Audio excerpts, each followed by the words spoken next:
Alors bienvenue dans Voyage Cast, c'est Jonathan et je suis maintenant accompagné de Guillaume qui se trouve à Bali. Salut Guillaume. Bonsoir. Alors comment ça va à Bali? Ah bah ce soir il fait assez chaud, mais heureusement la climatisation tourne en fond, donc j'espère que ça fait pas trop de bruit dans le micro.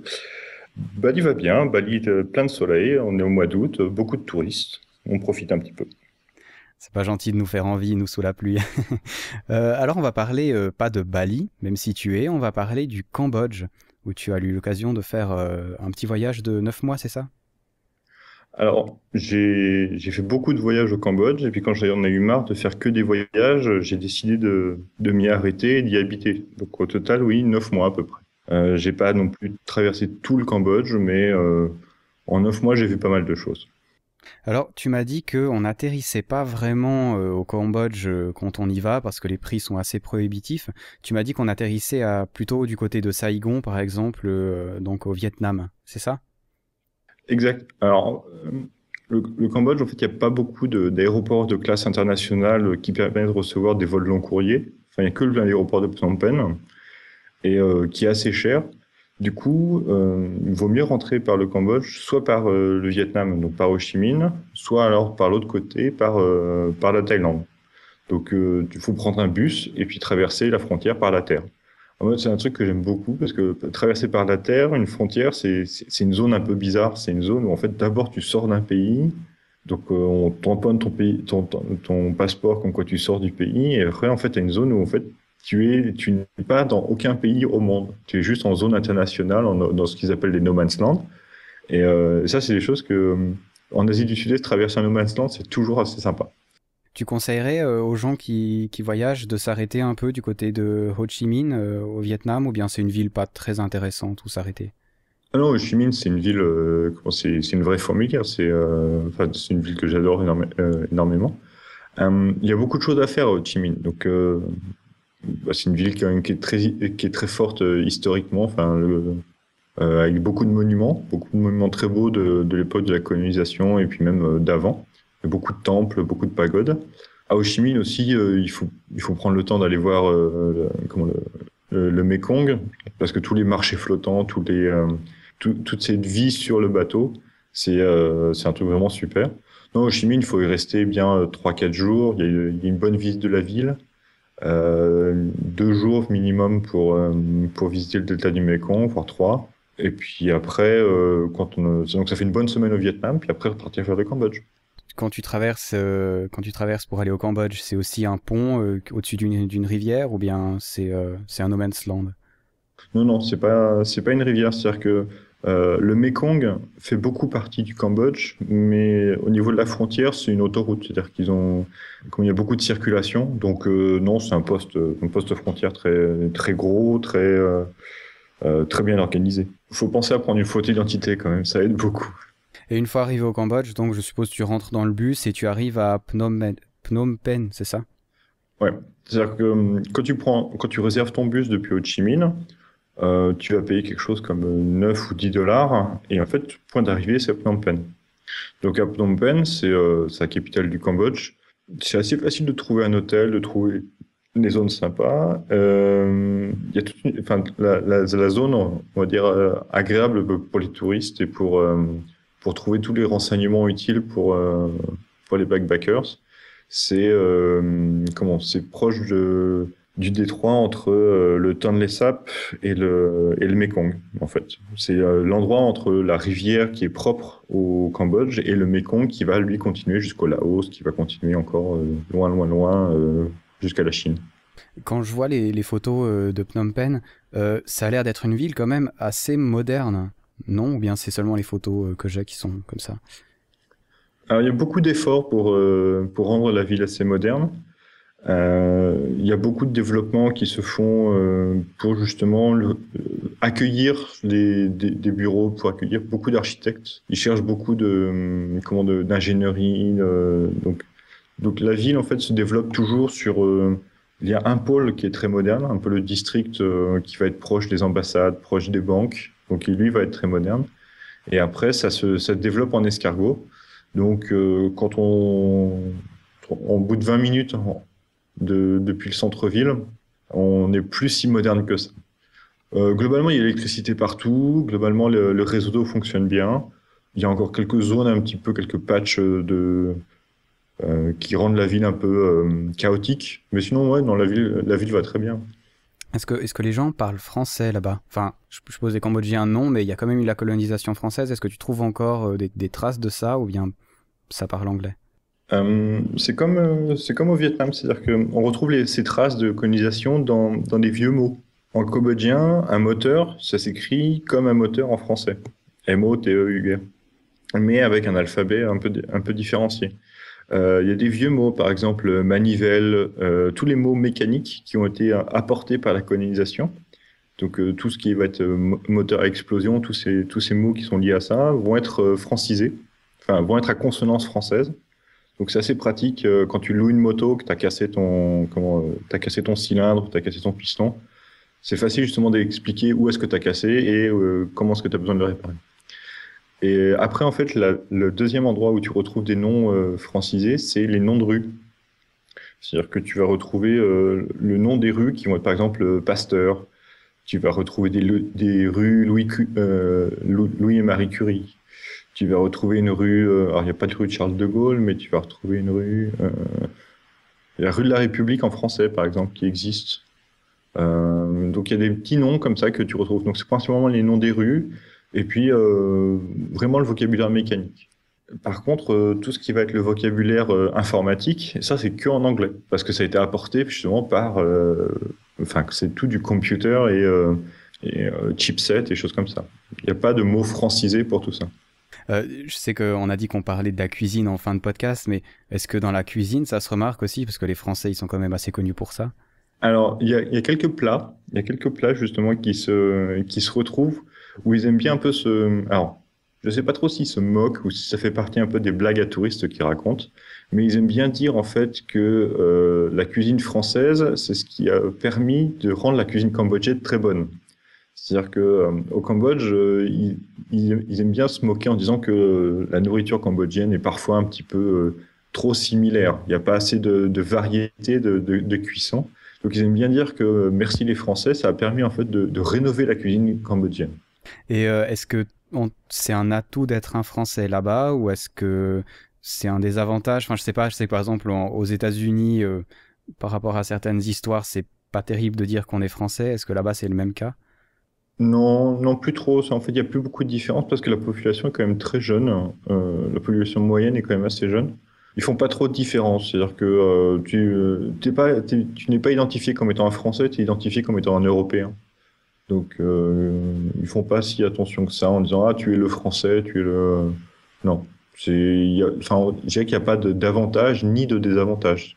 Alors, une fois qu'on a vu Phnom Penh, est-ce qu'il y a des choses vraiment que tu conseillerais absolument d'aller? Combien de jours on y passe? À Phnom Penh, faut pas non plus rester trop longtemps parce que comme ça une capitale qui se veut à développement économique accéléré, c'est un peu épuisant pour enfin, d'être touriste à Phnom Penh parce que il y a beaucoup plus de vie qui n'a pas besoin de touristes pour vivre. Donc il y a quand même de beaux monuments, par exemple des temples, il y a tous les palais royaux, les palais gouvernementaux, qui sont quand même de belles œuvres d'art cambodgiennes qui datent justement d'un siècle ou deux. Il y a quand même aussi une partie de l'histoire cambodgienne qui est difficilement visible en dehors de Phnom Penh, c'est tout ce qui va être lié à l'histoire des Khmers rouges. C'est-à-dire que c'est encore une histoire qui est très fraîche pour les Cambodgiens. Mais on retrouve, par exemple, à Phnom Penh, il y a justement la prison. La prison qui a joué un rôle très fort au moment des Khmers rouges. Il y a encore le tribunal international qui permet un peu d'avoir un musée qui permet de raconter qu'est-ce qui s'est passé, qu'est-ce qu'on connaît de cette histoire. Donc, c'est pas une partie enfin, c'est pas toujours une partie de plaisir de voir toutes ces photos, de voir comment ça s'est passé. Mais pour ceux qui veulent pouvoir un peu comprendre, je pense que c'est à Phnom Penh qu'on peut trouver le plus d'informations. En dehors de Phnom Penh, on retrouvera pas des musées, on retrouvera pas des personnes qui pourront expliquer, mais par contre, on pourra retrouver des preuves des événements. Donc quand même y passer quelques temps, mais pas trop. Enfin, comme toutes les grandes villes, on va dire, c'est pas forcément agréable sur la longueur. Alors après, tu m'avais dit qu'on pouvait partir du côté de Sihanoukville, si je prononce bien. Alors oui, alors Sihanouk, c'est le nom de la famille royale. Donc Sihanouk, qui est interdit de résidence au Cambodge, parce que il a été mis dehors, donc il n'habite pas au Cambodge. Mais son nom, la famille royale, reste très fort. Donc on retrouve un peu le palais de Sihanouk existe à Phnom Penh. Il y a aussi un palais de Sihanouk à Siem Reap, et il a aussi une ville, Sihanoukville. Alors Sihanoukville, c'est une station balnéaire. Donc le Cambodge, dans sa géographie, n'a que très peu d'ouverture vers la mer, vers le golfe de Thaïlande. Mais par contre, la ville la plus sympathique à traverser, justement pour se reposer sur la plage, manger du bon poisson, c'est Sihanoukville. Donc en fait, il faut prendre le bus depuis Phnom Penh. C'est à peu près 4 heures, 4 heures et demie de bus. Faut bien choisir son bus, hein, parce que des fois, les 4h30 ressemblent plus à 9 heures. Et Sihanoukville, c'est très sympa parce que c'est une ville très relaxe. Le climat est est un peu plus frais parce qu'il y a il y a le vent qui apporte l'air marin. Il y a aussi beaucoup de guest house, il y a beaucoup de feux sur la plage. C'est un endroit où on consomme pas mal de weeds. C'est aussi un endroit où justement il faut pouvoir profiter de la vie des pêcheurs. Faut y passer quand même, ouais, comme à Phnom Penh, il faut bien y passer 4 jours. C'est très reposant. Tu sais s'ils font de la plongée là-bas, comme il y a la mer? Alors oui, de plus en plus, ils en font. Alors que il y a 2 ans, quand j'y étais, c'était pas toujours très facile de trouver un bon club de plongée. Maintenant, ça va. Maintenant, faut juste regarder un petit peu les recommandations, mais on trouve des bons clubs de plongée sans trop de problèmes. À Sihanoukville, par contre, il n'y a pas que la plongée. C'est-à-dire c'est aussi possible, par exemple, d'aller pêcher pendant une journée avec un pêcheur. Donc, il faut se lever tôt, à 5 heures du matin, en même temps que le pêcheur, prendre la journée avec son bateau. Il t'explique un petit peu comment tu gères ton filet, comment fonctionnent les vents marins. Ils ont l'habitude de prendre des touristes, du coup, ils peuvent raconter un peu des histoires à droite à gauche, mais ça fait aussi une bonne journée. Donc oui, on peut faire un peu de plongée, on peut faire un peu de snorkeling, on peut faire aussi un peu du jet ski dans des endroits, des choses comme ça, mais le mieux, moi, je trouve, c'est quand même de faire de la pêche. C'est génial ça, et toi tu l'as fait donc. Ouais, moi j'ai passé une semaine avec un pêcheur qui m'a expliqué comment est-ce qu'il avait réservé son coin à lui, qui savait pêcher tel type de poisson. Forcément, c'était le plus beau et le plus sympa du monde, mais ça fait partie un peu du folklore. C'est-à-dire que il était très très content justement de me raconter plein d'histoires de qu'est-ce qui lui était arrivé. Mais ouais, j'ai passé une semaine à faire de la pêche à Sihanoukville. Ouais, ça me plaît ça comme concept, c'est pas mal. Je vais en Amérique du Sud là d'ici la fin de l'année, et j'espère pouvoir le faire avec des pêcheurs aussi. J'ai jamais fait, ça doit être vraiment vraiment sympa quoi. C'est une opportunité. À Sihanoukville, c'est très sympa. Et alors après, direction Siem Reap. C'est déjà un peu plus long. Donc, depuis Sihanoukville, il vaut mieux repartir sur Phnom Penh. Peut-être faire un stop à Phnom Penh pendant une nuit, parce que la route pour Siem Reap, ça prendra, depuis Phnom Penh, prendra facilement 6 à 7 heures. Donc, faire tout depuis Sihanoukville, c'est possible, mais à ce moment-là, ça prendra 12 heures de bus. Et là, 12 heures de bus, il faut vraiment avoir bien choisi son bus, parce que c'est pas toujours possible de les faire d'une traite. Siem Reap, c'est vraiment le cœur touristique du Cambodge. C'est les temples d'Angkor, c'est la ville royale par excellence, tous les films passent par Siem Reap. Siem Reap, faut aussi y passer une bonne semaine parce que c'est là où en fait on va faire le plein de vieilles pierres. Alors Angkor Wat, pour ceux qui connaissent pas, ça ressemble à quoi? Alors on va prendre une notion d'échelle. On va se dire, on va prendre un gros monument internationalement connu. Par exemple, moi qui suis français, on va prendre la Tour Eiffel. On se dit, voilà, la Tour Eiffel, c'est quand même assez gros. Et donc, on va prendre Angkor Wat, qui sont en fait c'est pas un seul temple uniquement, ce sont beaucoup de temples qui sont construits tout autour de Baron. Baron, c'est le temple principal. Encore, c'était une ville avant. C'était une vraie ville avec un marché, avec un tribunal, avec des villageois et ainsi de suite. Il faut se dire que le plus petit des temples est plus gros que la Tour Eiffel, en surface au sol. Ce qui fait que à Siem Reap, il y a plusieurs façons de visiter en fait tous ces temples. Moi, je conseille une façon qui est quand même, à mon avis, la plus sympathique, parce elle est pas très bruyante, elle est relaxe, c'est d'avoir un vélo. C'est-à-dire depuis Siem Reap, avoir son vélo, enfin louer un vélo pour la journée, ça doit coûter $1 la journée, un truc comme ça. Et après, aller jusqu'au temple Pour aller jusqu'au temple, il faut mieux prendre son vélo, il faut le mettre sur un tuk-tuk. Donc le tuk-tuk va t'emmener, toi et ton vélo, jusqu'à l'entrée des temples. Et une fois que tu es dans le sanctuaire d'Angkor, tu te déplaces en vélo. Donc là, ça peut prendre une journée. Et puis le lendemain, tu y retournes, et ainsi de suite. Mais une journée dans les temples, c'est pas assez. C'est-à-dire que même si tu pédales très vite, tu pourras pas faire tous les temples parce qu'il y en a beaucoup trop et ils sont très éloignés. Et tu peux rentrer dedans? Enfin, je sais que ça paraît bête comme question, mais tu peux rentrer dedans. Il y a quoi dans les temples? Il faut s'imaginer qu'à une époque, les temples, c'était des endroits où en fait il y avait vraiment des portes en bois, il y avait des teintures, il y avait des offrandes partout, il y avait des pétales, enfin, des grandes fleurs. Donc tout ça en fait n'existe pas. Donc il y a plus de tout ce qui va être tissu et bois ont disparu, mais par contre tout ce qu'on retrouve encore, c'est toutes les fresques. Donc il y a encore il y a encore énormément de fresques taillées. Il y a encore beaucoup de preuves, en fait. On voit les ondes de pierre usées. On se dit, là, les gens ont marché pendant très longtemps pendant des processions. Enfin, on voit les traces de pierre usées par les processions. Tous les temples sont visitables. Comme beaucoup de temples, par contre, comme c'est des temples bouddhistes, il arrive qu'ils soient utilisés pour des processions, donc à ce moment-là, ils seront fermés. Mais c'est principalement aux alentours de la période de Songkran, qui est en avril. Mais au mois de juillet, au mois d'août, il n'y aura jamais trop de problème pour se voir un temple fermé pour raisons religieuses. Ils sont en partielle rénovation, c'est-à-dire que certains temples vont avoir des échafaudages pour être en rénovation. Donc là, à ce moment-là, c'est des questions de sécurité, on vous laisse pas rentrer. Mais sinon, tous les temples sont accessibles. À Angkor, les temples en fait les plus caractéristiques, c'est en fait les temples qui ont été envahis par la jungle.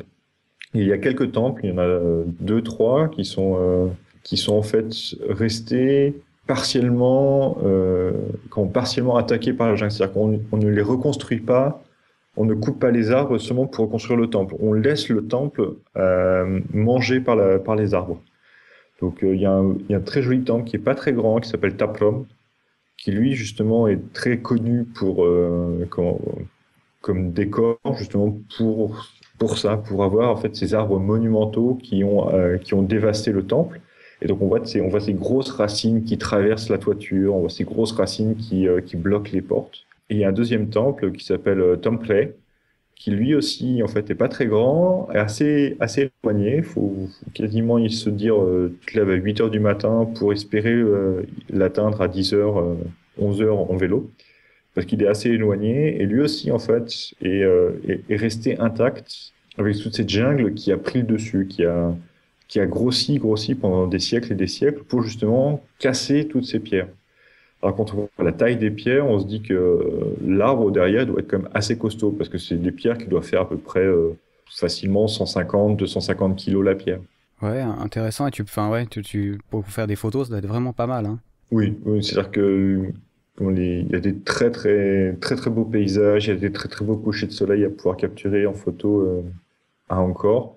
Il y a il y a des très belles lumières également. C'est-à-dire que, en fonction de l'heure et de la journée, du climat, on va avoir un peu des reflets de la jungle sur les visages de Bouddha. On va avoir des ombres qui portent sur très long sur le lac. Du coup, Siem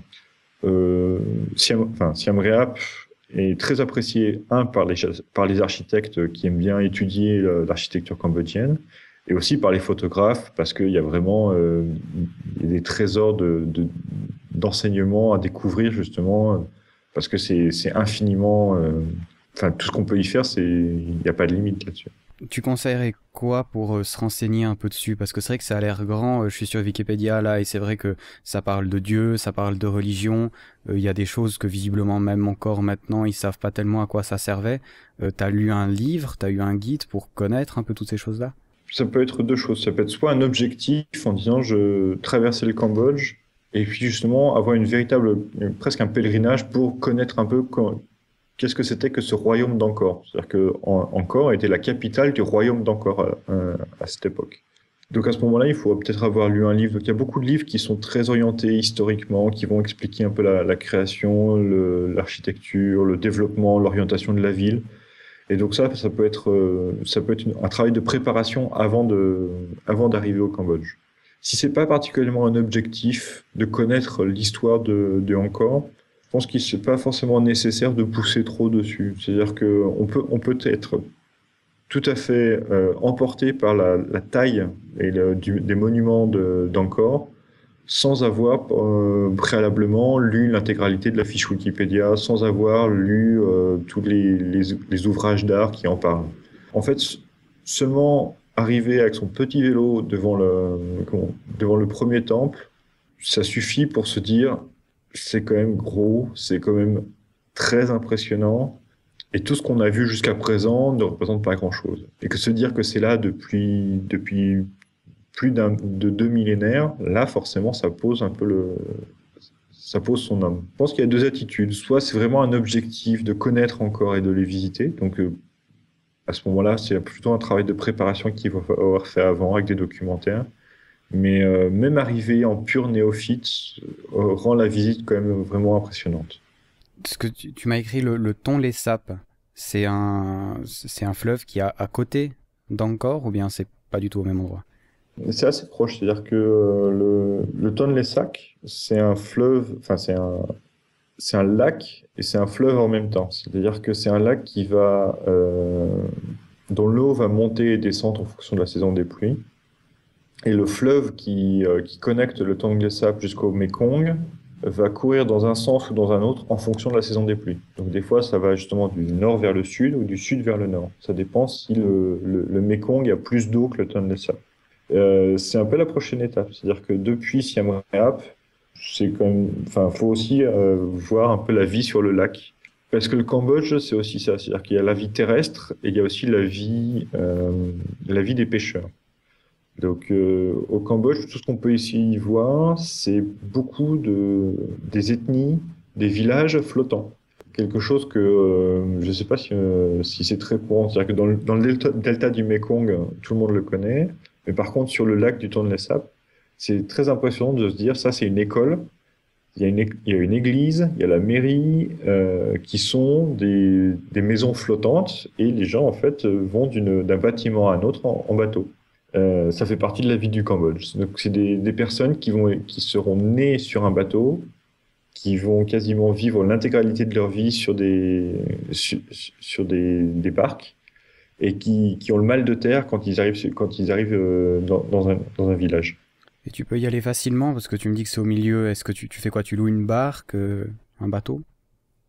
Sur le Tonlé Sap, il y a beaucoup en fait de missions de protection de l'environnement. Donc, on peut trouver assez facilement depuis Siem Reap en fait des visites qui sont organisées justement pour passer 1 ou 2 journées en bateau pour aller observer des oiseaux, pour aller faire un tour en fait de village en village.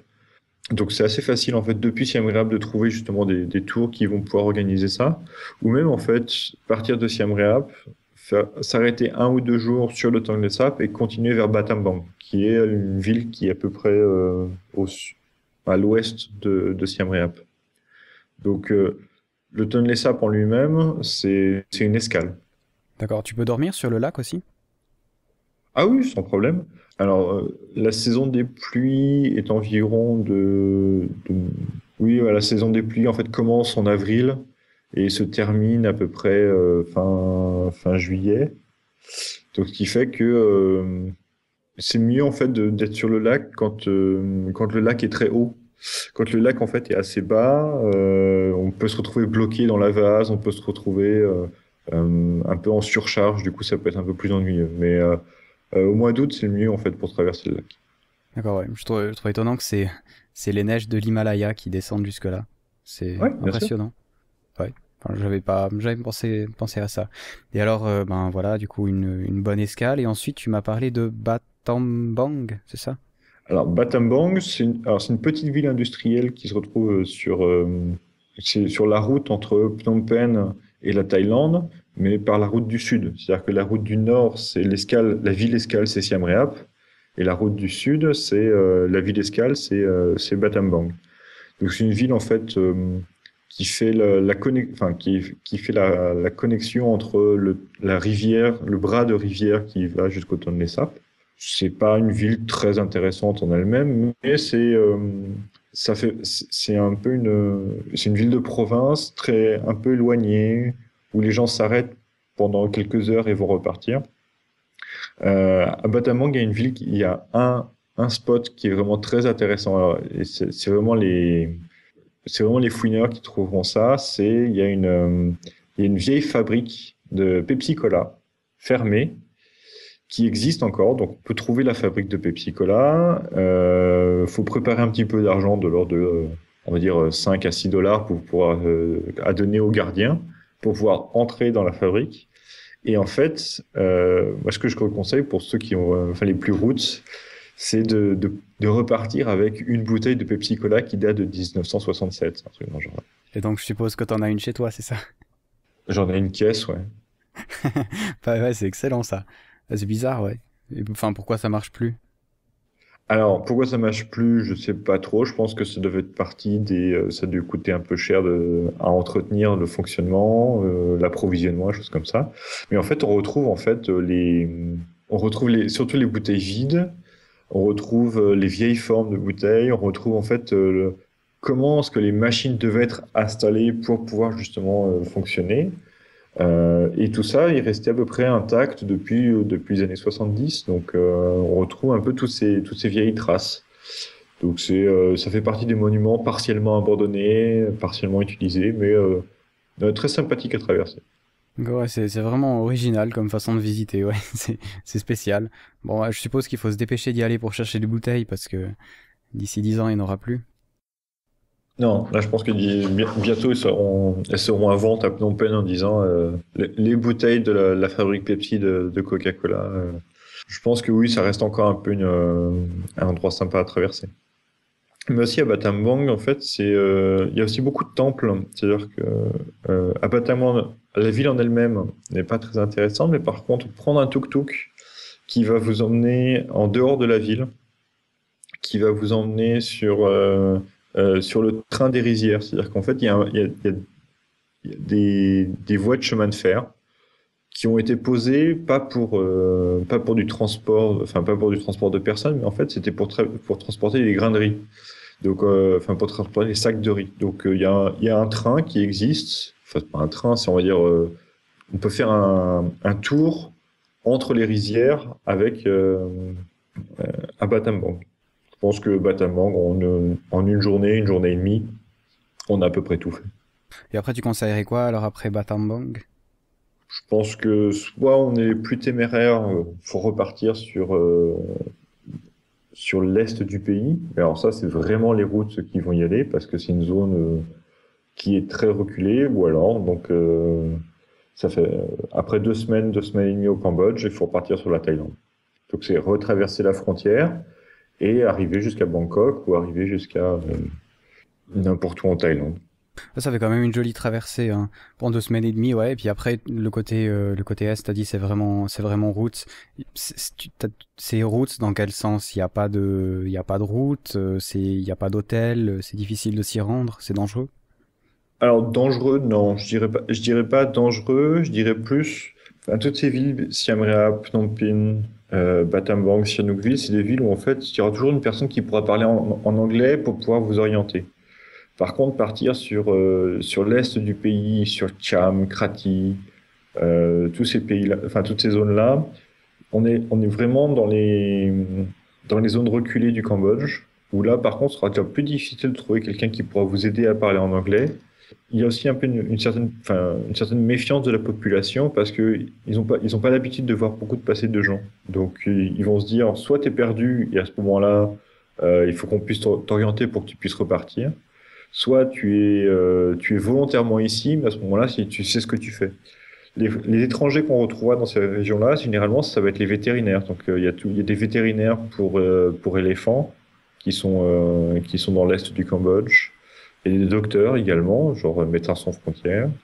On va retrouver également des géomètres, plutôt des personnes qui font partie d'NGO, enfin des ONG, par exemple la Croix-Rouge même, ils sont par là, qui vont qui vont aider la population. Quand j'ai des vétérinaires, il y a aussi Des ornithologistes, ceux qui comptent les oiseaux. Ça, il y en a beaucoup aussi également ceux qui comptent les oiseaux, qui comptent les singes, qui comptent enfin, qui comptent la faune et la flore locale, justement, ce genre de scientifiques, de naturalistes qui vont être dans l'est du pays. Je pense qu'il faut quand même une certaine expérience du voyage pour pouvoir y aller. Faut pas se dire je suis un téméraire. Faut vraiment avoir quand même une certaine compétence en mécanique parce que quand on a une moto, il faut pouvoir la réparer.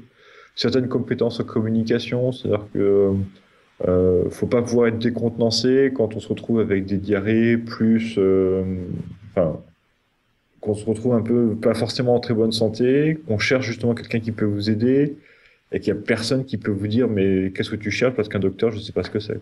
Faut quand même un peu de bagage. Ouais, on est isolé, quoi, donc on peut compter qu'un peu sur nous-mêmes, et donc du coup, faut être autonome, quoi. Faut être autonome, puis faut préparer son trajet, je pense. Le mieux, c'est vraiment d'avoir préparé son trajet pour se dire où est-ce que je vais, est-ce que j'ai un point d'attache qui pourra m'aider, à avoir un contact sur place. Y arriver les mains dans les poches, je pense pas que ce soit une très bonne idée. Pas dans ces coins-là, en fait. Faut bien voir aussi que plus on s'enfoncera vers l'est du Cambodge et on se rapprochera du Vietnam, plus on va retomber sur les zones dangereuses, vraiment dangereuses, parce que c'est les zones où en fait il y a beaucoup de mines antipersonnelles qui restent depuis la guerre, depuis la guerre de 75. Donc là, par contre, ça va être des endroits où il faut avoir véritablement un rangers avec toi pour qu'il puisse t'orienter en disant, là, si tu veux faire un trek dans la jungle et aller voir des tigres du Cambodge, ce qui existe, il faut vraiment y aller avec des rangers qui vous expliquent, qui vous font dormir dans des hamacs, qui vous expliquent comment reconnaître une feuille par rapport à une autre, des choses comme ça. Mais ça se prépare à l'avance. C'est-à-dire qu'il faut avoir le contact peut-être depuis Phnom Penh ou peut-être même depuis avant le voyage pour savoir qu'on va y aller. D'accord. Et toi, tu l'as fait? Ah, moi, je l'ai fait des deux côtés. J'ai fait aussi bien du Vietnam que du côté du Cambodge. C'est visiter justement cette vraie partie de la jungle. La jungle quand on voit dans Platoon, la jungle quand on voit dans tous ces films-là, c'est vraiment celle du Cambodge. Et dormir dans un hamac avec ses affaires au-dessus du sol parce que bon, en pleine nuit, on sait pas trop ce qui va passer sous ton hamac. Oui, ça je l'ai fait. C'est très éprouvant, c'est très fatigant, mais c'est vraiment super sympa.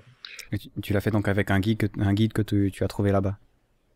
Voilà, c'est-à-dire que moi j'avais trouvé un guide à Ho Chi Minh qui connaissait bien. J'en ai trouvé aussi un autre après à Phnom Penh. Je pense que c'est assez facile de les trouver. Par exemple, à Ho Chi Minh, il y a, je crois que c'est Gecko Trek qui organise ça, qui fait ça très bien. C'est des guides qui sont regroupés en coopérative. Il y a aussi bien des étrangers que des locaux. Ça, c'est depuis le Vietnam. Et depuis le Phnom Penh, je crois que tu as aussi Gecko Trek qui sont aussi présents, qui permettent un peu d'avoir des bonnes techniques des bonnes techniques de visite dans la jungle. Il n'y a pas non plus une très grande conscience écologique. Donc, visiter la jungle, ça signifie aussi un peu faire attention. Enfin, toujours pareil, le classique, hein, emporter aussi bien tous ces déchets au fur et à mesure, ne pas les laisser sur place, mais aussi ne pas perturber la vie de la faune et de la flore. C'est-à-dire que, enfin, faut pas non plus casser une ruche sur le passage. Faut pas juste piétiner une fourmilière parce qu'on en voit une. Tout cet écosystème existe et donc la jungle vit avec. Perturber tout ça, les guides sont justement aussi là pour dire fais attention, ne casse pas cette branche parce que ça va faire tomber quelque chose, ça va faire tomber le tronc qui va casser une fourmilière. La fourmilière ne va plus nettoyer le passage et du coup, ça va développer une jungle plus dense qui va être mauvaise pour le renouvellement de la faune. Ça, les guides le savent. Les bons guides le savent. Les mauvais guides seront en train de fumer en plein milieu de la jungle et les jetteront leur mégot de cigarette. D'accord, et je pense en passant par une coopérative, t'as un peu plus de chances de tomber sur quelqu'un qui a un peu de considération pour son pays, non?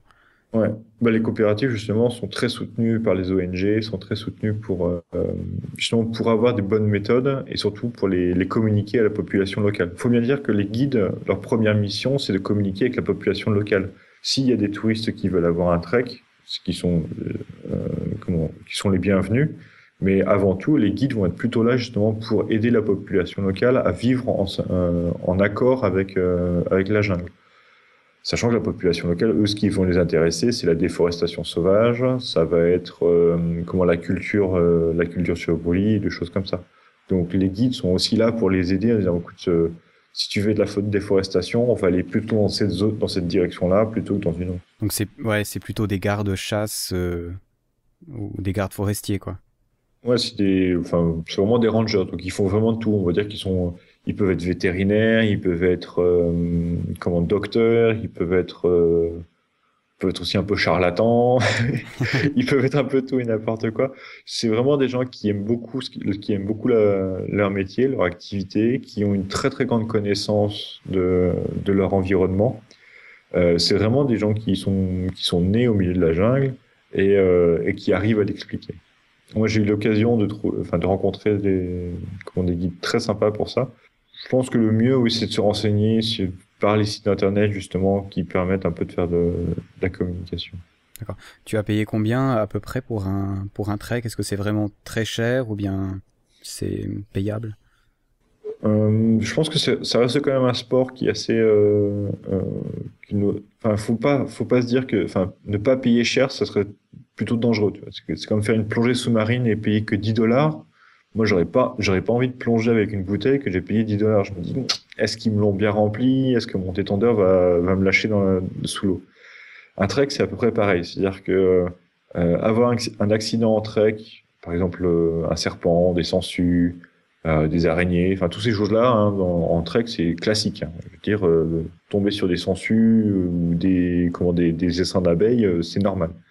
Donc avoir un guide qui est bien préparé avec les équipements, le talkie-walkie, avec tout ça, ça demande aussi un coût. Donc je pense qu'un bon trek, il faut pas espérer payer moins de 100, on dirait 100 euros. Payer moins, ça serait se dire, ça se passera bien et ça serait dommage. Mais là, tu parles 100 euros par jour ou bien pour un trek complet de plusieurs jours? Non, pour 100 euros, ce serait un trek, on va dire, 3 jours, 2 nuits. Ouais, donc c'est vraiment, c'est pas très cher, ouais. Ouais, parce que je crois en Amérique du Sud, tu comptes entre 30 et 50 dollars par jour à peu près. Ça peut monter jusqu'à 80 dollars quand t'es en haute montagne, aussi pour des raisons de sécurité évidentes, hein. Bah, après, ça, c'est un prix estimatif. Je pense qu'après, tout ce qui va être, par exemple, nourriture, boisson, après, il y a plein de choses à ajouter au fur et à mesure du trek. Mais je pense que le prix d'entrée, ce serait à peu près de 100 euros pour 2 nuits, 3 jours. Ouais, donc du moment que t'es déjà là-bas, on va dire 100 euros, c'est pas si grave à dépenser, surtout si c'est pour voir des trucs où peu de gens mettent les pieds. Oh, c'est intéressant, hein. Ça me dirait bien de ça. Un trek dans la jungle, ça a l'air vraiment l'aventure, quoi. Il y a 2 animaux qui sont à trouver. Faut être, si t'es chanceux, il y a des tigres. Donc il y en a encore quelques-uns qui sont fortement chassés par la population locale, mais qui sont, en voir c'est difficile, mais par contre on voit les traces. C'est-à-dire qu'on va voir des traces de fourrure, on va voir des griffes sur un arbre, on va voir des restes de carcasses. Ça, on peut les voir. Et après, il y a les éléphants nains du Cambodge. Donc ça, éléphants, certains disent éléphants, certains les appellent des cerfs. Ça fait aussi partie des animaux qui sont très difficiles à trouver, mais on en voit des traces. C'est-à-dire qu'on voit les branches cassées qui ont été poussées par les animaux. On voit des preuves, tout ce qui va être Pas des traces de pattes, nourriture. Traces de pattes et aussi tout ce qui va être excréments aussi. On va trouver des excréments qui disent quelqu'un, il y en a un qui est passé par ici. Je pense qu'il faut être chanceux pour en voir. J'ai connu j'ai connu un naturaliste qui a passé 3 mois à Dalat, justement dans l'espoir de voir un tigre. En 3 mois, il a rien vu. Et le dernier jour, sur la route, quand il était en Jeep pour rentrer, après ces 3 mois, il y avait un tigre qui lui est passé devant. Il était un peu énervé en se disant, j'ai passé 3 mois à observer dans la mauvaise direction. Ouais, c'est la nature, hein. On passe du temps, mais c'est ça qui rend l'aventure intéressante, hein. Comme ça, si t'en vois pas, t'es obligé de revenir. Exact. Alors, tu nous as parlé un peu de la population hein, dans ces endroits un peu reculés qui sont un peu méfiants. Sinon, dans les villes, c'est quoi le contact que tu peux avoir avec les habitants? Ah, dans les villes, non, il n'y a pas de problème. Parce que les villes vont attirer en fait toute une activité pour favoriser la découverte pour les touristes. Donc, dans les villes, il y aura absolument aucun problème pour trouver des personnes qui parlent en anglais. Il y aura absolument aucun problème pour trouver tout ce qui va être l'orientation. Il y aura aucun problème aussi pour trouver, un restaurant, des hôtels de bons services, parce que la population est préparée à ça. En dehors des villes, c'est là où justement il faut être préparé en disant qu'en dehors des villes, ils sont moins habitués. Ouais, donc tu peux facilement avoir du contact avec eux, c'est pas mal en anglais toujours. Hein. Oui, toujours en anglais. D'accord. Enfin, de toute façon, c'est un peu indispensable si on voyage. Hein, l'anglais, ça reste quand même la langue qu'on peut parler à peu près n'importe où. Niveau sécurité, alors, est-ce que le Cambodge, c'est un endroit un peu dangereux ou pas? À moins d'aller faire des treks dans la jungle, où là on peut retrouver un peu des endroits un petit peu plus, on va dire un peu plus dangereux. Non, le Cambodge en lui-même, si on reste un peu sur les traces bien préparées, bien balisées, c'est pas dangereux. C'est-à-dire que, à condition d'être en dehors de la saison des pluies. La saison des pluies reste toujours une période, on va dire, où il va y avoir plus facilement des glissements, des accidents de voiture, des choses comme ça. Mais sinon, non, c'est pas dangereux. Parmi les choses faciles à acquérir au Cambodge, donc il y a de l'électricité partout. L'eau n'est pas potable, mais par contre, on trouve des bouteilles d'eau sur des bouteilles en plastique absolument partout, donc ça marche très bien. Puis bon, il y a Micropure au pire. Hein, Même micro-pur, non, pas besoin d'utiliser. Enfin, je dirais, il y a des bouteilles d'eau des bonnes bouteilles d'eau partout, à travers tout le pays. Et même les communications marchent très bien. C'est-à-dire que la 3G marche partout. Le Wi-Fi, dans toutes ces villes, par exemple Phnom Penh et Siem Reap, le Wi-Fi marche très bien.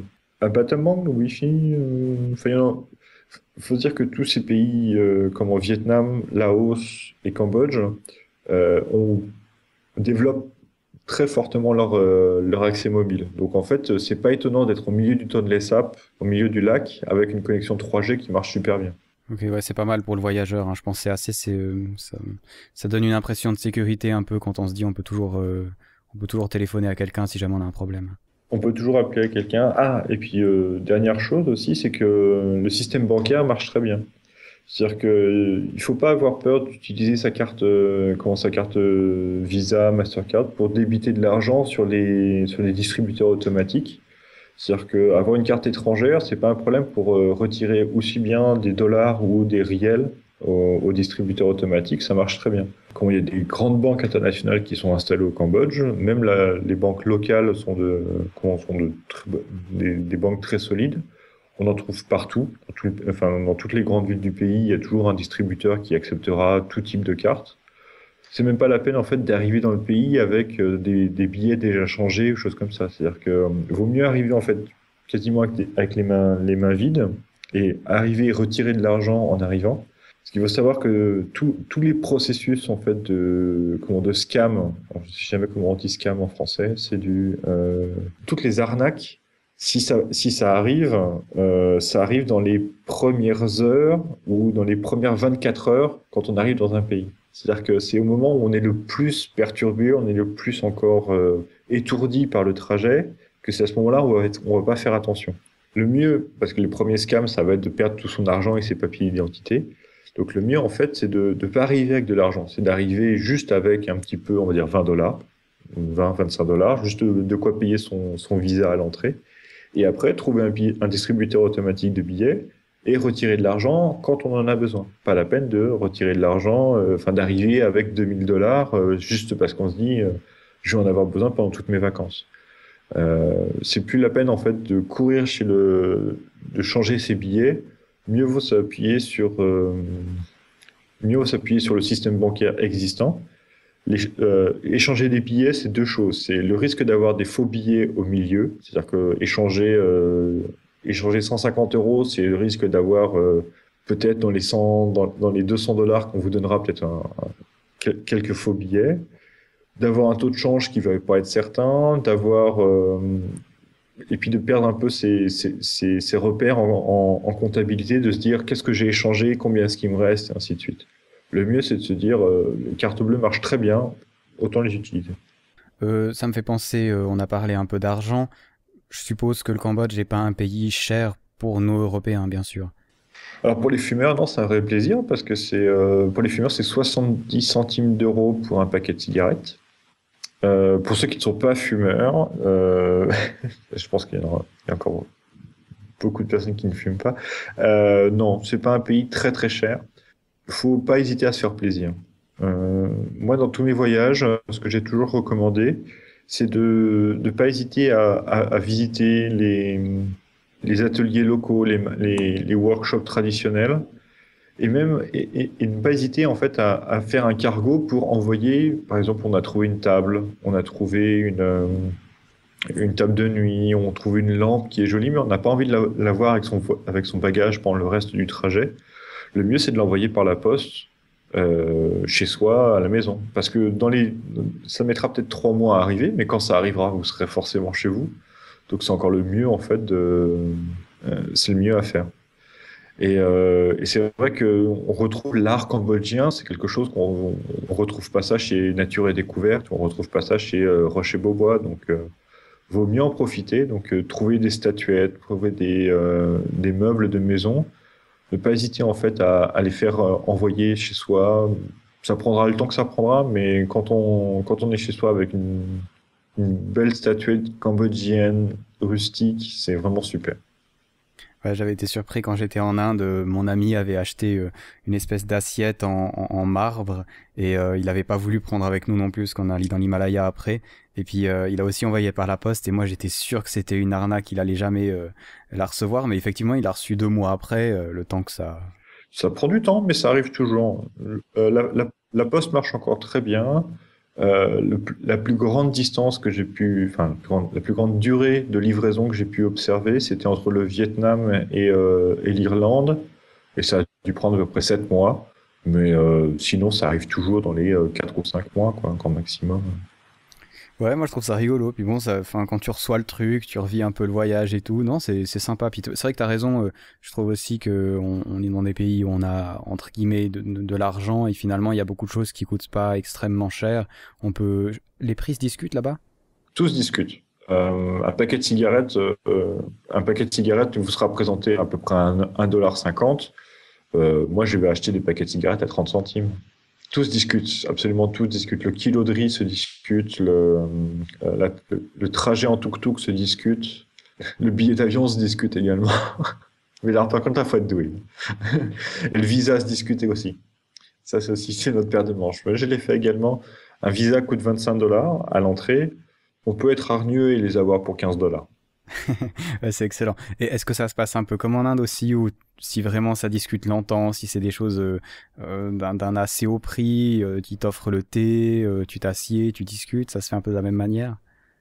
Alors, oui, oui, ça peut arriver. C'est-à-dire que moi, j'ai acheté des fournitures. J'avais acheté un buffet et une table. Et justement, le but, c'était de les avoir, de les faire envoyer, d'avoir un shipment qui allait avec. Et donc là, ça se discute en disant combien de temps, est-ce que c'est ta famille qui va s'en occuper du trajet ou est-ce que c'est toi qui vas le donner à quelqu'un? Et à ce moment-là, la discussion, le mieux, c'est de prendre du temps, c'est d'offrir le temps aux commerçants pour dire, on va parler de la famille, on va parler de l'histoire, on va parler de qu'est-ce que tu vas faire demain. Et puis, à la fin, on se mettra d'accord sur un prix en se disant, est-ce qu'on s'est bien entendu, est-ce qu'on s'est bien écouté? Est-ce que nous sommes encore des inconnus qui discutons d'un prix ou est-ce que nous sommes désormais des amis qui qui parlons d'affaires? C'est toujours à peu près comme ça. Une négociation, c'est quelque chose. Plus la somme est grosse, plus il faut avoir du temps pour alors, boire du thé, manger, même boire une bière entre commerçants. C'est quelque chose que ça se prépare. Je sais qu'il y a beaucoup d'Européens justement et je trouve ça très dommage quand ils vont dans ces pays-là, ça les saoule en fait de prendre du temps. Donc ou ils achètent à un prix extrêmement fort, mais Bon, bah, tant pis pour eux, tant mieux pour le commerçant, on va dire. Ou alors ils s'énervent et on oublie que là-bas, c'est quelque chose de tout à fait normal, ça fait partie de la vie. Et après tout, vous êtes dans un endroit que vous connaissez pas, discuter avec quelqu'un que vous connaissez pas, dans une langue que vous maîtrisez pas forcément, c'est une expérience géniale que vous revivrez jamais dans votre supermarché en y allant. Alors, il faut vraiment profiter ces moments et prendre ça en se disant c'est un moment où je voyage, où je vis quelque chose, et pas un moment où je perds du temps pour acheter quelque chose. Parce que là, on se trompe complètement.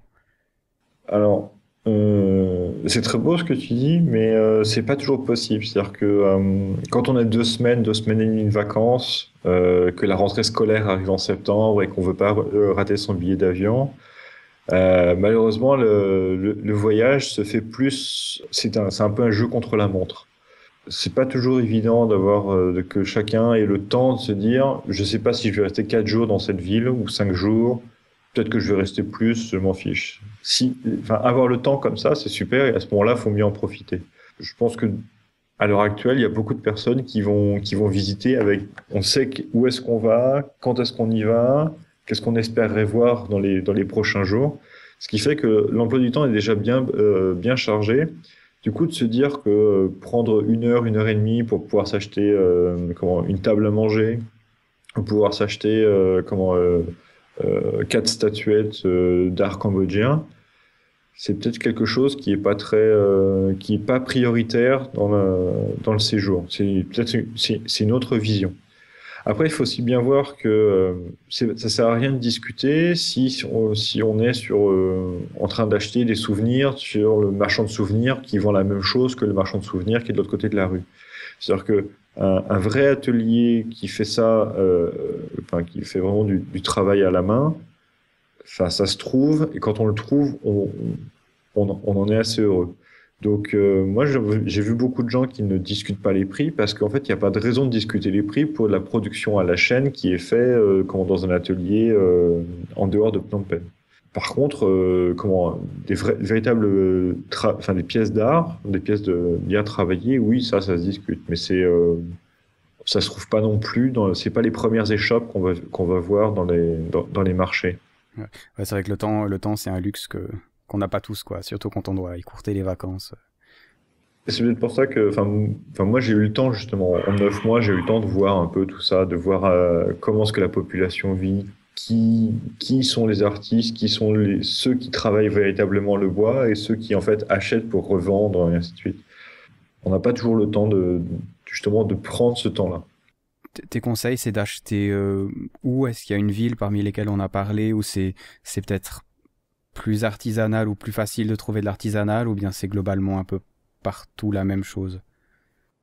Je pense que, enfin, ça sert pas à grand-chose d'acheter à Battambang, parce que Battambang, il n'y a pas de, c'est pas une ville très intéressante pour ça. Non, je pense que le mieux reste encore Siem Reap et Phnom Penh.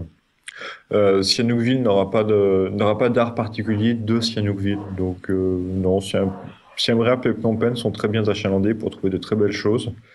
Faut être un peu patient. Faut un peu chercher à droite à gauche, mais on trouve des belles choses aussi à Siem Reap. Alors on a parlé un peu de l'art, c'est intéressant, des choses qu'on peut acheter. On n'a pas parlé de la nourriture. Qu'est-ce qu'on y mange au Cambodge? Alors on a juste dit que elle était peut-être meilleure à cause des Français, mais qu'est-ce que tu y manges? Alors, ce qu'on y mange beaucoup, on mange beaucoup de bœuf et on mange beaucoup de poulet. Euh, ça, c'est les viandes. On mange un peu de poisson, mais on mange pas plus, enfin pas de crevettes. Du crevette et du crabe, comme c'est pas un pays qui est très ouvert sur la mer, donc il y a beaucoup de poissons, mais pas, enfin des poissons d'eau douce, mais pas beaucoup de fruits de mer. On mange beaucoup de riz, bien sûr, c'est toujours l'accompagnement, c'est du riz. Et c'est souvent des barbecues, c'est-à-dire qu'on peut trouver facilement. Les restaurants vont vous proposer d'avoir un barbecue de bœuf, barbecue de poulet. On peut aussi trouver des barbecues de crocodile. On peut aussi trouver des barbecues de viande un petit peu plus exotiques. Et avec des sauces. Donc il y a des sauces très épicées, des sauces plus classiques. Et puis la sauce la plus cambodgienne, c'est la sauce amok. Alors, la sauce amok, c'est quelque chose en fait, c'est de l'ail, du citron, du pardon, du piment, lemongrass, avec aussi parfois un peu du lait noix de coco. Et ça fait, c'est un peu le typique de la sauce cambodgienne. Donc, généralement, un plat cambodgien, comment ça se prépare? C'est-à-dire qu'on va avoir la viande qui va cuire sur le barbecue, on va avoir un bol de riz, on va avoir une assiette vide devant soi, et on va avoir peut-être une ou deux, trois sauces devant soi. C'est-à-dire que la viande, on va utiliser les sauces en fonction de ce qu'on veut comme sauce. Donc on a plein de plats, c'est toujours pareil. On a toujours plein des petits bols avec. Donc c'est un bol avec du poisson et de la sauce à moque, un bol avec des légumes, un bol avec que de la sauce, un bol avec que du riz. Donc on a plein de bols devant soi. D'accord. Et tu manges plutôt dans des restaurants ou bien tu as beaucoup d'endroits où tu peux manger dans la rue? Non, bah on retrouve de tout, hein. C'est-à-dire qu'on peut retrouver des restaurants très sympathiques, même enfin de très belles choses. Et puis sinon, on peut aussi trouver enfin manger dans une feuille de palmier dans la rue. Il y a enfin, des marchands ambulants qui vous proposent de très belles choses également. On trouve de tout, il y en a pour toutes les bourses, hein. C'est-à-dire qu'on trouve enfin, du restaurant enfin, bien classe, bien, bien présenté, et puis du marchand ambulant. Voilà pour la nourriture, moi ça m'a donné faim.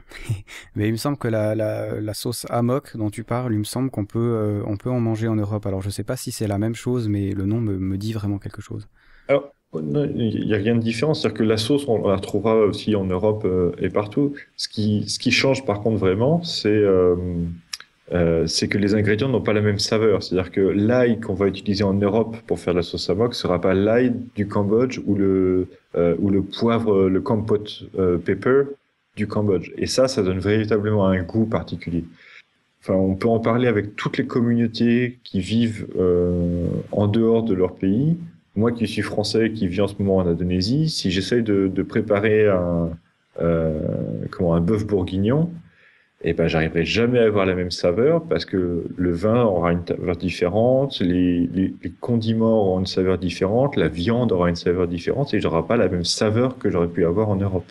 Et ça, c'est toujours pareil, c'est-à-dire que les ingrédients qu'on trouve dans les pays, enfin en Europe, n'auront pas la même saveur que ce qu'on trouve en Asie. Et qu'est-ce que tu bois là-bas? Est-ce qu'il y a des boissons spéciales? De la bière, beaucoup de la bière. Les Français ont aussi apporté ça. Les Français ont également apporté la culture du vin et aussi la culture de la bière. Donc il y a beaucoup de bières. Bon, il y a la Angkor, la Tigers au Vietnam, au Laos, c'est là, je sais plus quoi. Enfin, tous ces pays en fait ont une culture de bière quand même assez légère, hein, des blondes quand même assez légères, mais qui ont quand il fait bien chaud, c'est bien de boire une bière à Londres. Donc on boit beaucoup de bière. Et sinon, pour se réhydrater, des fruits. C'est-à-dire que tous ces fruits de couleur, enfin, tout ce qui est pastèque, banane, euh, dragon fruit, ananas, tout ça, tous ces fruits-là, ça se retrouve partout, partout. On s'hydrate beaucoup en mangeant des fruits. Ils boivent aussi des alcools de riz là-bas, comme il y a des rizières. Alors oui, bien sûr, mais c'est pas comme un verre de vin par jour. C'est-à-dire que l'alcool de riz, c'est pas quelque chose que tu bois tous les jours. C'est un alcool de riz, ça reste quand même quelque chose de très fort, donc c'est pour une occasion. C'est pas une tradition d'avoir un repas et d'avoir un verre d'alcool de riz. Mais oui, on peut aussi en boire. Ça se trouve assez facilement. Il y a des bons alcools de riz, comme il y a des choses un peu plus rustiques. Le mieux parfois, en fait, c'est d'essayer un alcool de riz dans un hôtel, enfin dans un hôtel ou dans un restaurant, qui va justement avoir des bonnes recommandations, voir un peu l'étiquette, et puis après trouver sa bouteille pour soi, plutôt que d'essayer dans un bar où en fait ils vont vous présenter un alcool de riz du moment. Le mieux c'est d'essayer par les restaurants, parce que les restaurants c'est quelque chose qui vont présenter comme quelque chose de typique.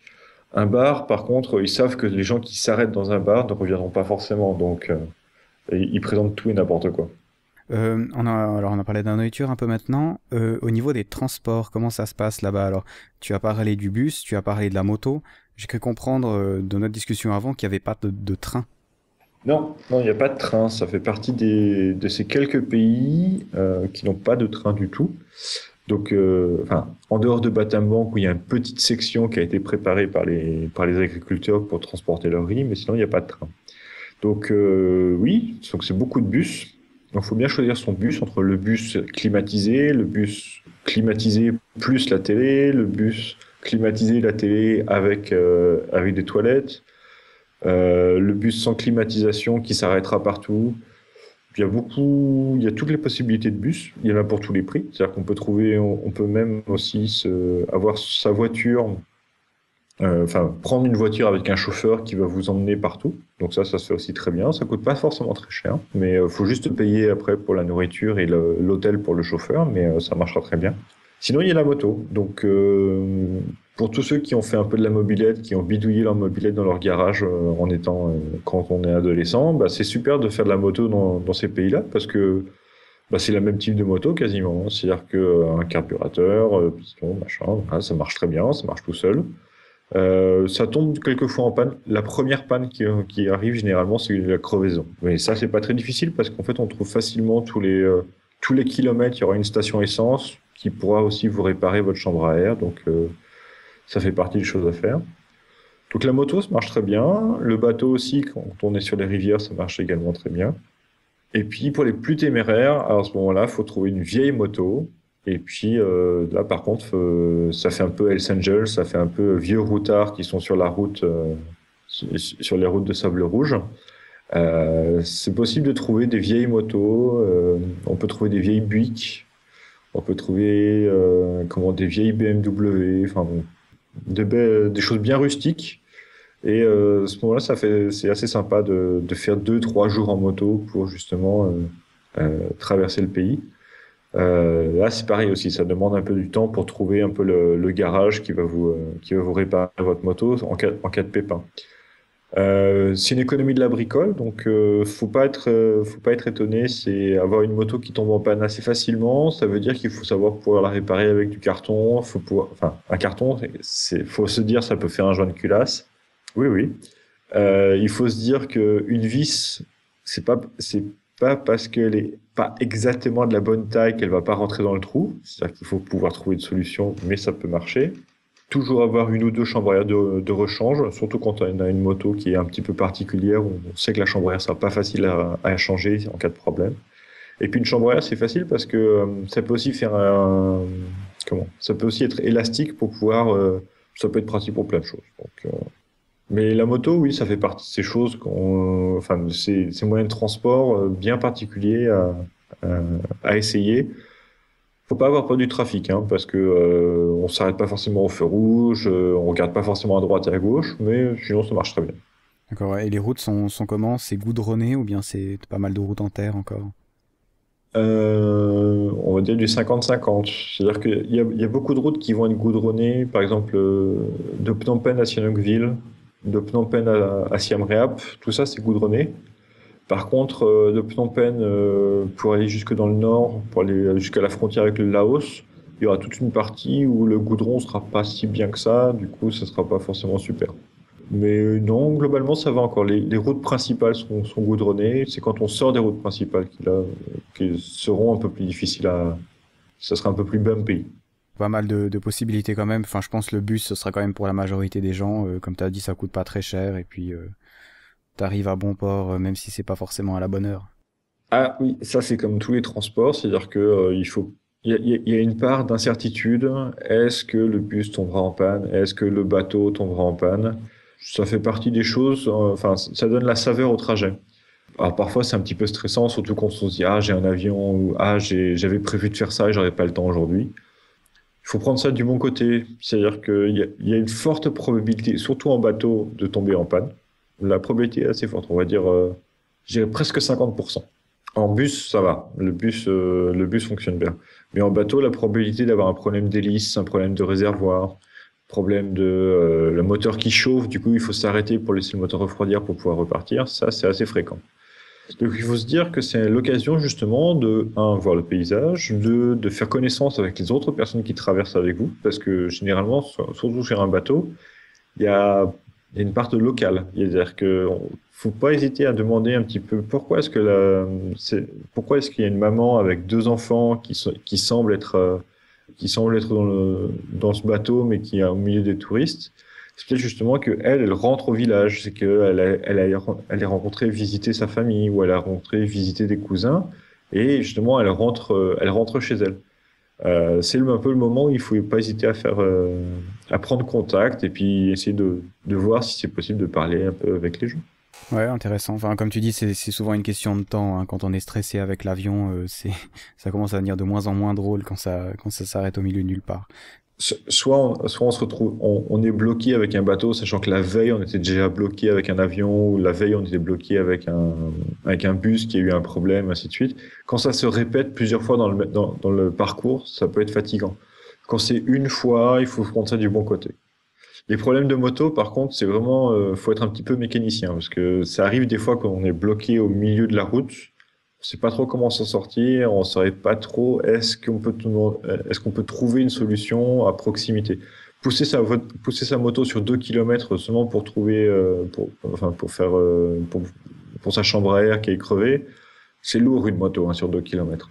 Surtout avec un sac à dos. Ouais, les vieilles motos sont pas connues pour être légères. Elles sont solides, mais elles sont pas légères du tout, hein. Ah oui, ils sont solides, c'est la chambre à air qui est pourrie, mais la moto en elle-même est solide.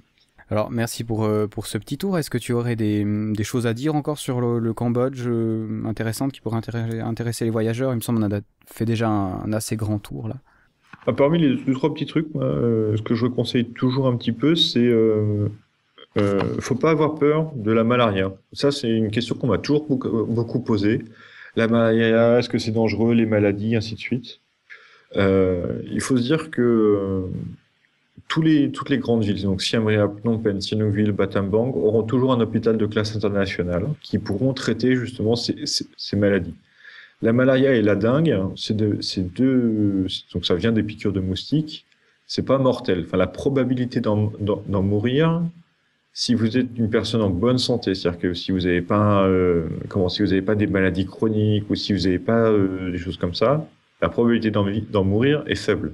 Les personnes qui meurent de la malaria et de la dengue, c'est les personnes qui sont en malnutrition, c'est les personnes qui ont problème de déshydratation, c'est les problèmes qui ne s'alimentent pas suffisamment. Donc c'est pour ça que c'est des personnes déjà suffisamment faibles pour en mourir. Donc la malaria et la dengue, la probabilité d'en mourir quand on est en touriste, c'est très faible. La seconde probabilité d'être piqué, c'est encore plus faible. Moi, en 5 ans que je vis en Asie, j'ai eu la malaria. Je l'ai eu à Ho Chi Minh, donc je l'ai eu en pleine ville. Et à chaque fois que j'ai été dans la jungle, à chaque fois que j'ai été dans les coins un peu reculés, j'ai jamais rien eu. Faut pas avoir peur de se dire, dans mes 2 semaines de vacances, si ça m'arrive, qu'est-ce qui peut m'arriver? Faut se dire qu'il vaut mieux être piqué et revenir en France, et puis finir son incubation en France, et puis être traité en France. Sachant que ça prend du temps, c'est-à-dire que quand on est piqué, on va pas être malade le lendemain, on va être malade dans les 3 semaines à venir. Donc ça veut dire qu'il y a forte probabilité que vous soyez déjà rentré de vacances quand la maladie va se déclarer. Une malaria, une dengue, c'est de la fièvre, c'est des diarrhées et ça se traite facilement. Se protéger de la malaria, donc ça va être de la quinine, de la kivarine, c'est des médicaments qui sont très violents. C'est-à-dire que c'est des médicaments qui vont détruire le foie, qui vont vous rendre vraiment aphatique, c'est-à-dire vraiment endormi la plupart du temps. Un voyage en bus va devenir un problème parce que ça va vous donner des mal de tête à cause des médicaments. C'est pas la peine de se traumatiser le trajet, de se traumatiser les vacances, seulement pour 1 semaine de diarrhée avec de la fièvre. Et ça, c'est partout pour tous les pays du sud asiatique, c'est-à-dire qu'il n'y a pas à avoir peur de choper une maladie. Par contre, il y a une recommandation que que je pose, c'est l'hépatite. C'est-à-dire que se faire vacciner sur les hépatites, c'est assez simple, c'est-à-dire que les vaccins sont faciles d'accès.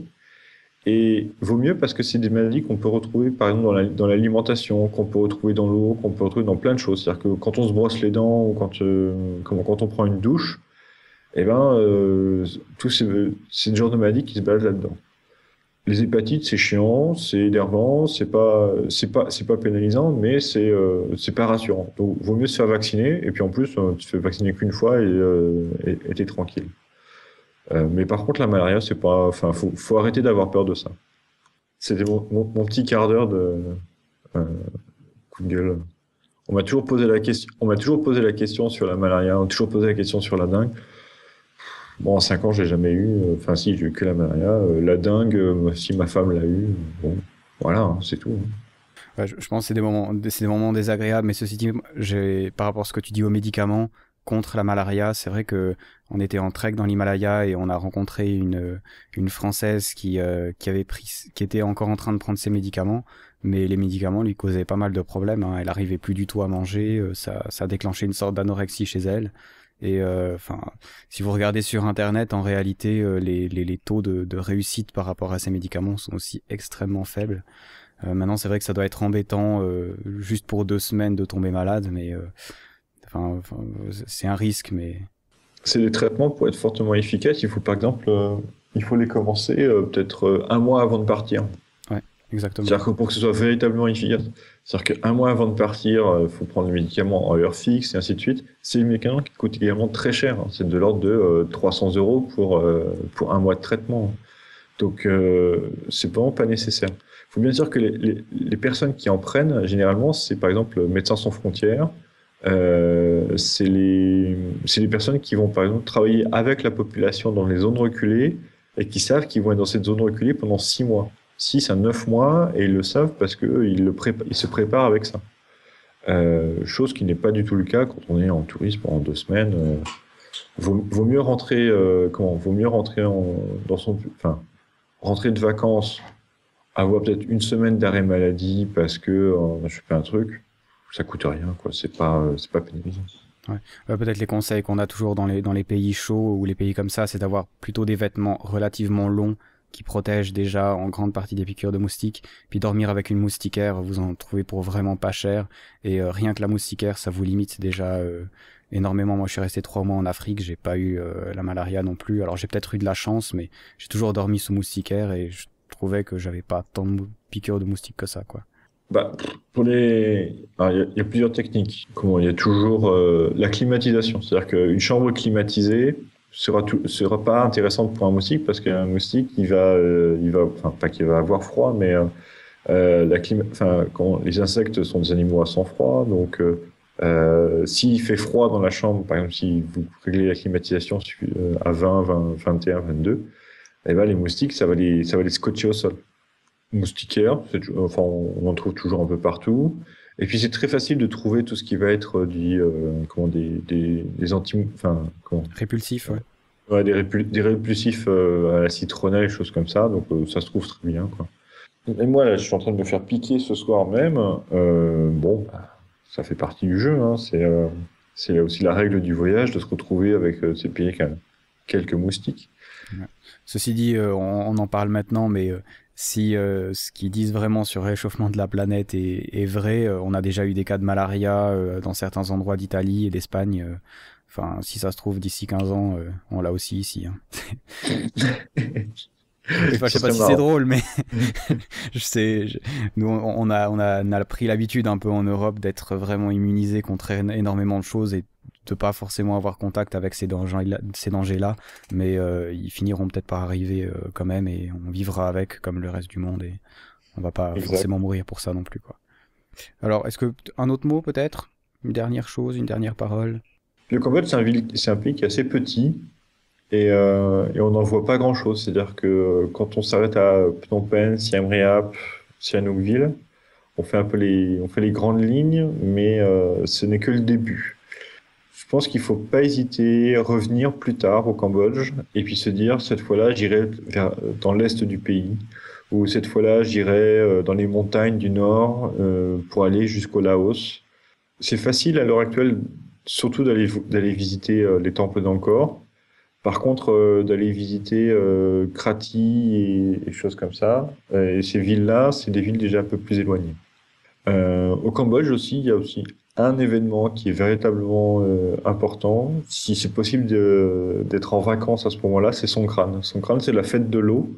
Donc c'est aux alentours du 13, 14, 15 avril, où ça fait partie des fêtes où en fait on se jette de l'eau à la figure. Avoir la chance d'être au Cambodge au moment de son crâne, il faut vraiment en profiter. Je pense que c'est à peu près tout. Ça reste un pays quand même très, très jeune Et il y a beaucoup de choses à y découvrir, mais en une seule visite, je pense pas que ce soit possible. D'accord, ouais, bah, en tout cas, moi, ça m'a donné bien envie, hein, surtout les histoires de la jungle et puis le pêcheur, là. C'est des trucs qui m'attirent assez, quoi. Ah, ça demande un peu de préparation, il faut avoir des bonnes chaussures pour aller en jungle.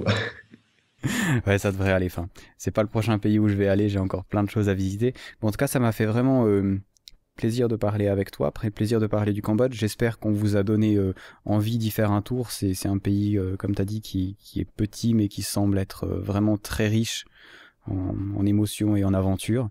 Je vous encourage vraiment à y aller et puis n'hésitez pas à faire le pas. En tout cas, ça m'a fait plaisir de t'avoir et puis je te souhaite une bonne fin de nuit parce qu'il doit être relativement tard chez toi. Il est 1 heure du matin chez moi en ce moment. C'est pour ce Voilà, soir. voilà exactement. Alors moi, je suis en début de soirée, j'ai encore le temps d'aller manger et d'aller au cinéma, mais je vais te laisser tranquille. En tout cas, c'était vraiment gentil. Et puis, on va peut-être se recroiser quelque part au bout du monde ou alors pour un prochain podcast parce que tu as visité pas mal d'autres pays. Ah, bah écoute, s'il y a quelques questions sur d'autres pays aux alentours, je suis toujours resté un peu en Asie du Sud-Est, donc me pose pas de questions sur l'Azerbaïdjan et ces pays-là. Mais en Asie du Sud-Est, oui, j'ai un peu roulé ma bosse. Donc peut-être à une prochaine. Et bien peut-être à une prochaine, hein, ça m'a fait plaisir. Allez, ciao. Merci beaucoup, à bientôt.